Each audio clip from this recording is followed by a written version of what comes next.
Todos los años, de manera casi unánime, la crítica especializada, sobre todo la norteamericana, se ponen de acuerdo para alabar el trabajo de alguna joven y novel cantautora proveniente de ese amplio espectro que cubre la etiqueta indie rock. A veces el hype está justificado o al menos es entendible y en otras ocasiones solo te hace cuestionar la credibilidad y la visión artística de los críticos de los medios mainstream y de gran parte del público melómano de la anglosfera por la descarada glorificación a álbumes excesivamente clichés y del montón dentro del género. Puedo comprender en el fondo por qué estos trabajos gustan tanto y por qué de manera tan marcada en los Estados Unidos, pero no por qué las revistas de sesgo más serio, entre comillas, consideran el género como el gran exponente de la buena música en el nuevo milenio. Sí, el mood nostálgico y sentimentaloide del estilo es muy inmersivo y te atrapa rápidamente, principalmente si eres adolescente o te encuentras en la juventud temprana, pero en muchos casos, sacando esa cáscara superficial, no hay nada especial que no puedas encontrar en otros géneros, incluso en el pop más irreverente.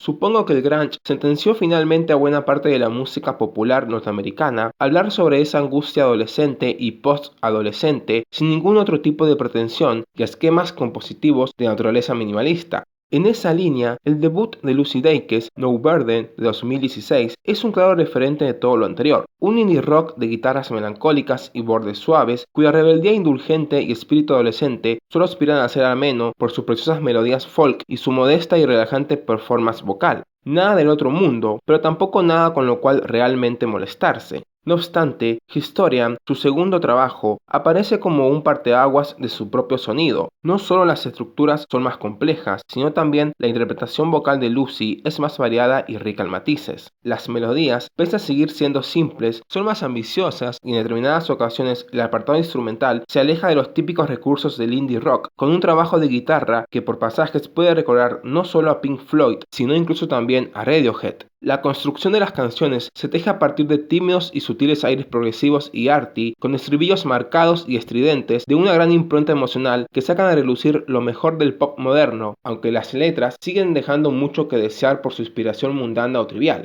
Es, en líneas generales, el álbum que la sacó de los circuitos under y la colocó en una nueva escala de popularidad y éxito, y con razón, además de dar la sensación que con dicha estela sónica, Lucy Dacus estaba comenzando a construir algo grande y propio, una evolución digna de reconocimiento, no solo por su belleza, sino por su ambición, siendo solo el elemento lírico el único profundamente a corregir. Pero lamentablemente, su nueva y tercera entrega, Home Video, no tiene nada de lo que hizo grandioso a Historia, y tropieza con algunas piedras más que conocidas dentro del indie rock y el indie folk, pero no deja de ser un compendio que vale la pena escuchar. Me llama la atención siempre cómo en este tipo de producciones lo que más destacan o analizan los críticos son las letras, como si estas fuesen profundas poesías, cuando en realidad son uno de los elementos más deficientes y estancados del género. Antes que el disco fuese lanzado oficialmente, ya había en internet varias reseñas dedicadas enteramente a hablar de las letras y el contexto, prácticamente sin mencionar la música, como si esta fuese algo secundario o sin relevancia.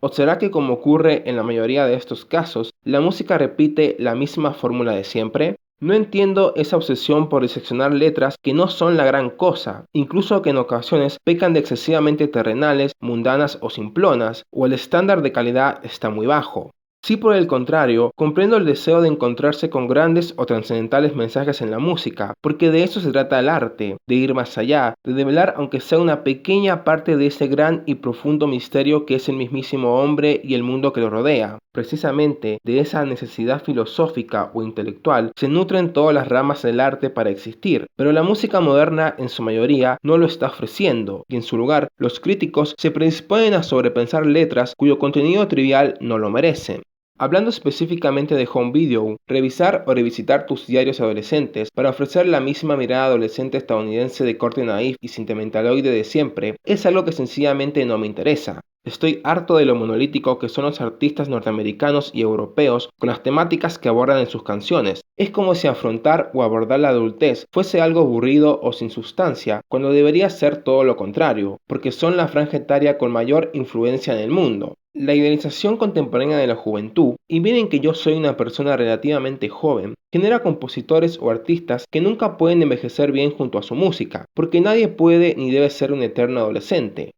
En todo caso, Christine, que habla sobre evitar que una amiga termine casada con una persona que no le conviene, Toms, que trata sobre un mal padre de un amigo, con una rabia por parte de nuestra chica que incluso podría llegar a niveles violentos. Brendo, que habla sobre un chico obsesionado con el cine, que interactúa con su alrededor a través de él y por ende no puede tener una conexión real o genuina con Deikes, y Please Stay, en la que básicamente intenta convencer a alguien cuya vida ha perdido sentido que ésta merece ser vivida, son los más interesantes exponentes líricos que ha podido producir este examen retrospectivo de su adolescencia, con Brendo siendo el más desaprovechado en ese aspecto, pudiendo haber sido un mensaje más prolífero sobre la influencia catártica o escapista del cine en las personas, pero no, esto va de lo mismo de siempre. Total, la crítica especializada norteamericana ya se encargará de venderlo como algo distinto, aunque esté lejos de serlo. Entrando ya en el plano musical, es bastante notoria la influencia de sus colegas Phoebe Bridgers y Julian Baker, con quienes ha trabajado en un proyecto paralelo bajo el nombre de Boy Genius, además de colaborar en los coros de las canciones Please Stay y Going Going Gone. Historia parecía ser un álbum transición con el que incluso Lucy Dacus insinuaba abandonar el indie rock para dirigirse hacia terrenos art rock o art pop, pero con Home Video se ha sumergido en el lado más intimista y folk del indie, inspirada tal vez principalmente en el estilo de Phoebe Bridgers, aunque sin la altísima cuota de confesionalidad y sensibilidad de esta, sobre todo la plasmada en su último trabajo Punisher. A pesar de esto, Hot and Heavy abre el disco entre cálidos y acolchonados sintetizadores para convertirse en un clásico indie rock de medios tiempos con toques de la americana de Bruce Springsteen. First Time y BBS siguen esa misma directriz con resultados más genéricos y predecibles, pero con una estampa que aún cautiva por su ambiente contenedor. El resto del álbum se mueve entre paisajes folk e indie pop, a excepción de la enérgica y dance Partner in Crime, cuyo mood me recuerda a la arista baladística de grupos como Daft Punk, con una sutil épica electrónica otorgada por el uso del autotune que la hace resaltar entre el lote de canciones. En esta ocasión no voy a criticar su utilización por tratarse de un caso excepcional y de una cantante que a fin de cuentas no lo necesita para nada porque sí tiene el talento para prescindir de él. Esta vena dinámica, estridente y grandilocuente fue precisamente la que hizo de Historia un gran álbum. De esta manera, en la tangente reposada y mayoritaria del álbum, tenemos a Christine, un folk precioso y pomposo de una complejidad perspicaz, Cartwheel, predicadora de un misticismo sin igual, con una imperiosa rítmica ritualista, Toms, la mejor del álbum, siendo un excelso exponente del más fino pop onírico, Brendo, Please Stay y Triple Dog Dare, cimentando su estela en un esquemático indie pop que a medida que avanza converge por medio de un tradicional increscendo en un solemne, conocido y tupido clímax musical, con Triple Dog Dare siendo la más desinspirada del trío, no pudiendo justificar su larga duración, y Going Going Gone, tal vez la más débil del disco, un habitual y previsible folk de fogata con un cliché final fraternal.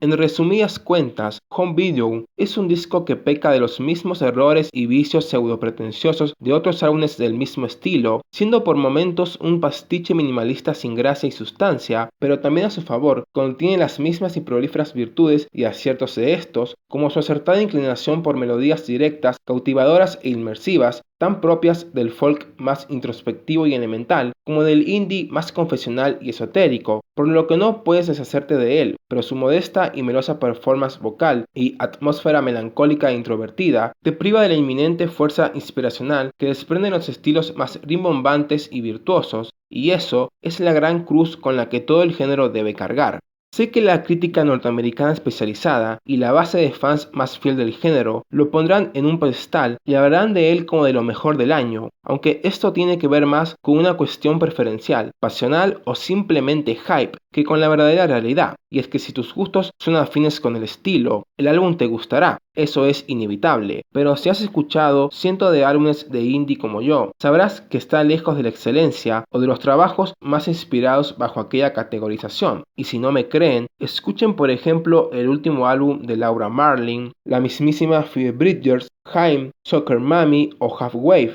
todos del año pasado. Una lástima, porque a Lucy Dacus siempre le molestó la peyorativa etiqueta de chica indie con guitarra que acuñaron hacia ella desde sus comienzos, pero esta vez ejecuta dicho estigma al pie de la letra, en un compendio irregular que no refleja el talento y ambición compositiva que mostró en su antecesor Historian, y la regresa a ciertos defectos y latiguillos de su primer LP. En fin, mi nota para el tercer álbum de la norteamericana es de 6.5 sobre 10.